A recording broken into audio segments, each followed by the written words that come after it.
Welcome to the vlog, baby. So we're gonna give you guys all the juicy answers today regarding my dating life. It's gonna be so much fun. I can't wait. Anyways, so I've just pulled up some questions down here on my laptop and I'm just gonna run through them. I'm gonna probably pick like 10 to 15 and just kind of give you guys some insight on how I feel about relationships and how I feel about dating and where I'm at and what's going on and maybe some funny stories along the way. So here we go. So question one. I'm a little nervous. Okay, how do you let someone know that you're interested in them? You're just like, what's up? Just kidding. So how I usually let someone know that I'm interested in them is I bluntly tell them, and I feel like a lot of people don't do this nowadays. But if I am liking someone, I straight up tell them like, hey, I like you. And it doesn't happen very often, but when I do tell people that I like them, they ghost me. Who would have thought? Literally the past 3 guys that I've told that I like them, they just disappear out of nowhere. They just fade out of my life after I tell them that I like them and they're just gone. Hey, I like you. They're like, and then I'm just like, what did I do? And then I'm like wondering, was it me? But then whatever. It is what it is. They're not it. So carry on. They're going to probably text you in probably a week or 2 and be like, oh, I'm so sorry. And then you're like, boy, bye. But anyways, enough with that. Is it weird not to have children? Maybe it says in the question, maybe you had a dysfunctional childhood or you just simply don't want children. So with this, I feel it's not right or wrong either way. It's totally your choice and your life. So I really don't know if I want kids. I'm unsure. And I think that's because I am not in love. I haven't found my person, and that may change as I get older or someone comes along. So I'm definitely not against it, but I'm not like, I need a kid, So I feel like this question, I don't think it's weird. I think you need to just be vocal with your partner and let them know up front, especially if you are at that age where you are getting serious or someone is really involving themselves in your life and you guys have been dating for a while. You need to let them know because you can't have half a kid. You can't be like, well, I want a kid and I don't. You have to agree on that. You can't have half a baby, okay? You can't. So with that being said, I think just being vocal is the best way to go about that. Is my boyfriend overreacting to a friendship with another guy? Yes, he is, honey. No, I feel this could go, you have really any more context with that. I feel like if you've had a past with this person, I don't think that they're overreacting to tell you like, hey, like, I don't really agree with that. Or if it's someone you kept running back to. The only situation I could see it being fine is like, if it's an ex and like they've already moved on, you've clearly moved on, and like, it's not like you're texting each other all day, every day. But obviously your partner has to trust you point blank. And if you feel like it's not that big of a deal, vocalize that and let that be known. I'm friends with a few of my, like literally 1 ex, maybe 2. My dating history isn't that great.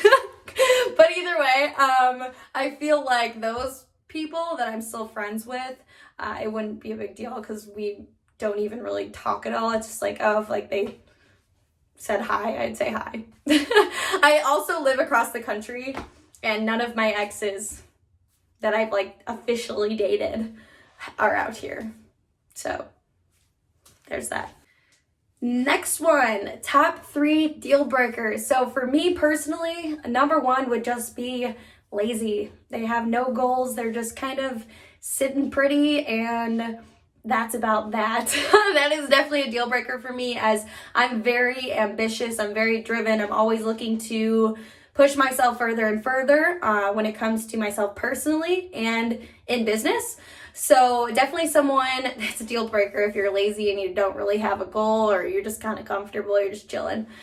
Number 2 would be someone that is just straight rude. straight rude, just like mean to other people. I don't like that. I don't agree with that. And I feel like that is something that is just an instant turn off. And I feel like it took me some time to learn that, because this is so weird to say, but I feel like I kind of brush those things off because I like to see the best in people. So if they're, had an attitude or did something, I'm like, oh, it's fine. They're just having a bad day, or like whatever it may be. I kind of brush those things off. But now that I've been through my experiences, there is no way I'm going to ignore red flags.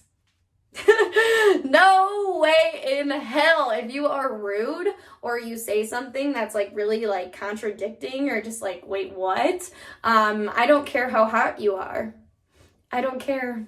You're out. Boy, bye. Number 3 would be someone who cannot be independent. I do not like texting all day.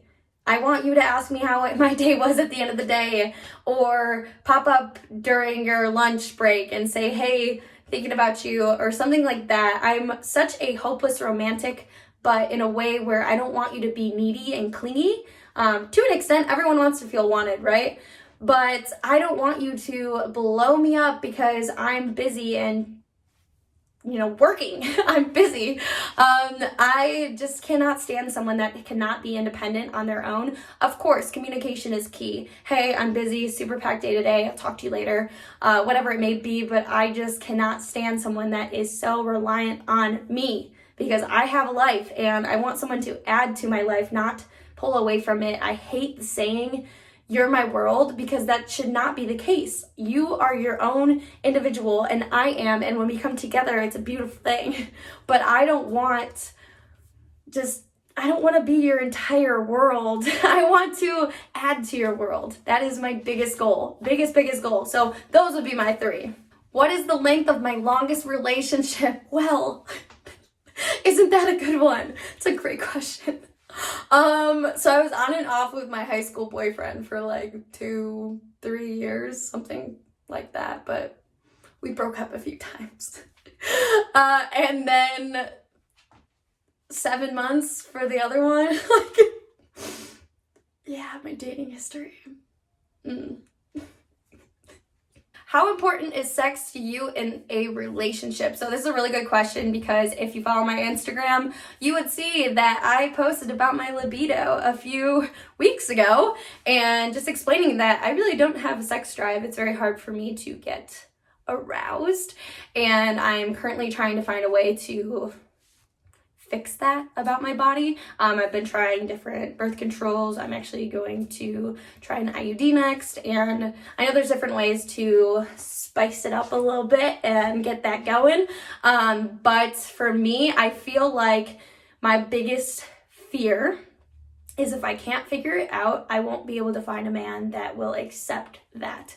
But this is the thing. I'm not going to get all sappy over it, because I feel like communication is key, and really telling my partner what I need and what I want, and just obviously sex I feel is important in a relationship. I feel like it's very important, and although that's something that is hard sometimes for me, I don't want to ever say it would be like a job to do that, because I want to be intimate with my partner.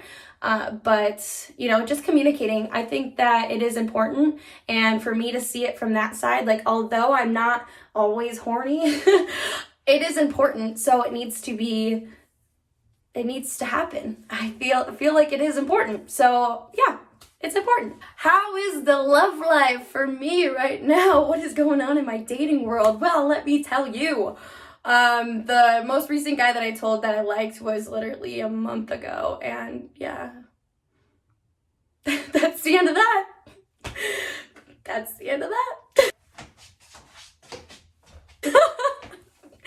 So yeah, there's the tea on that one that obviously just didn't work out, and it's okay. I always tell myself, like, that is not what I want anyways, like, if I tell someone I like them, I expect them to tell me, like, hey, I don't really like you, or this just isn't it, or whatever it may be. I expect that respect, especially from someone I was hanging out with, and it is what it is. I'm not gonna hold a grudge either. I'm not that type of person. Like, it is what it is.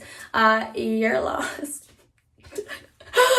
Really though, but either way, like, you have to go in with that type of energy. You put yourself out there, and if they do not reciprocate anything, that is not on you.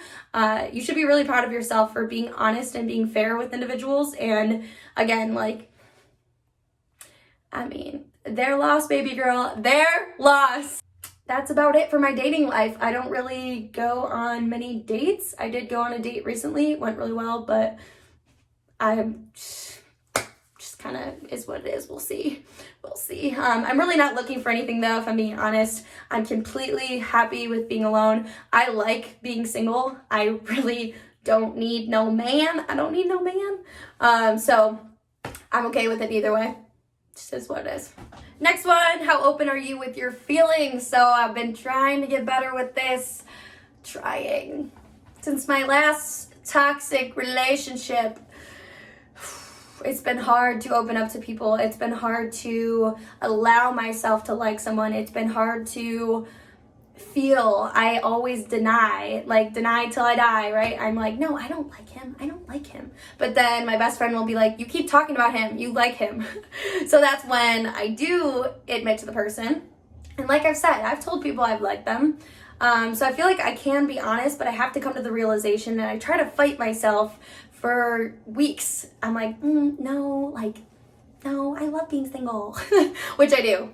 I promise I do. But I try to fight that in my head because I'm really nervous to get close to people. I feel like that's something that a lot of people can relate to. It's hard when you have been through some crazy shit.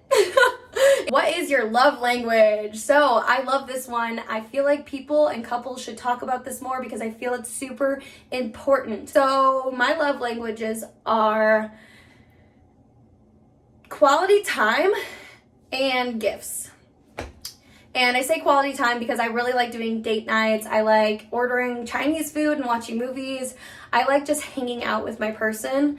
And gifts, this could be something as stupid as, I picked a dandelion for you. Here you go, babe.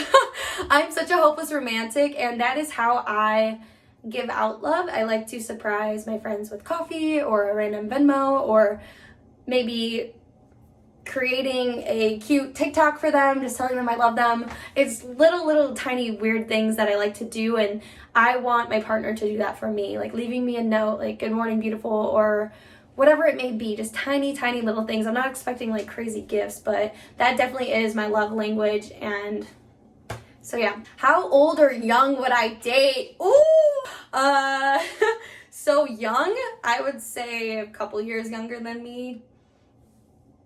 Maybe, I don't really know. I usually go for older. So I'm 25. I usually go for guys anywhere from like 30 to 35, if I'm being honest. That's typically my dating range. The last few guys I've gone on dates with have been 32.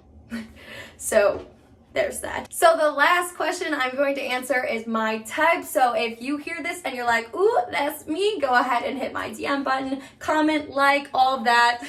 Just kidding. And just to be very clear, there's exceptions to this, okay? There are exceptions. I'm not saying like this has to be the person I end up with. There are exceptions. So with that being said, physically, I look for a guy that works out. You don't have to be some jacked bodybuilder, but you definitely have to work out. 2, I like dark features. So dark eyes, dark hair. I do like some scruff. I do like that. And I love tattoos. So typically my type of guy would be tall, works out, muscles, tattoos. I just die. And personality. So I am very alpha female. I'm very go-getter, driven. Obviously, I'm an entrepreneur, so I've got some goals. I've got to push myself. I can be, I don't want to say a bitch, but my friends know this about me. I am forward. If I feel a type of way, I'm going to say it. If I don't agree with something, I'm going to say it. I have that stubborn mentality, so I need an alpha. I need a man that is more alpha than I am, and I could not work with someone that is very lax. I feel like that would not work well with me. Again, there's exceptions, But I feel like I need a man that can put me in my place, as weird as that sounds, because I will run right over you, not intentionally, but I will just plow through with my opinions, my stubbornness, my ways, if you don't say, hey, listen, Dill, like, chill. So I think I need more of an alpha. I need someone that is driven, goal-oriented, pushes themselves, pushes me, knows what the hell they want, and just, you know, can put me in my place, like I said, because I feel like I need that. And that sounds really weird, but definitely someone like that. So with that being said, that would be my type. Yeah, I hope you guys enjoyed this video. This is a little juicy. It's got some tea in here. And please like, comment, and subscribe. Thank you so much for watching. I will see you guys soon.